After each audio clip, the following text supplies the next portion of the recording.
Example ఒక 100 గ్రాముల పప్పులో 20 గ్రాముల ప్రోటీనే దొరుకుతుంది, 80 గ్రాములు కార్బోహైడ్రేట్సే ఉంటాయి. పప్పు కంప్లీట్గా ప్రోటీన్ అయితే కాదు. మరి ప్రోటీన్ రిచ్ ఫుడ్స్ ఏంటి అంటే పన్నీర్, సోయా చంక్స్, పప్పు ధాన్యాలన్నింటిలో ప్రోటీన్ దొరుకుతుంది, బట్ తక్కువ అమౌంట్లో దొరుకుతుంది అనమాట.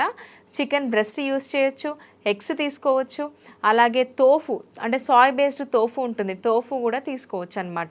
ఇవన్నీ తరచుగా మన డైట్లో ఇంక్లూడ్ చేయాలి. ఎలా ఇంక్లూడ్ చేయాలంటే సపోజ్ మీరు బ్రేక్ఫాస్ట్లో దోశ తీసుకుంటున్నారనుకోండి, 40 గ్రామ్స్ ఆఫ్ పన్నీర్ దోశతో పాటు తీసేసుకోండి.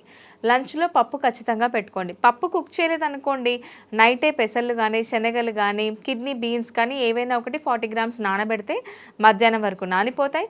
అవి బాయిల్ చేసైనా తీసుకోవచ్చు, పచ్చిగానైనా తీసుకోవచ్చు. మళ్ళీ డిన్నర్లో ఏం తీసుకోవాలి అంటే సోయా చంక్స్ తీసుకోవచ్చు.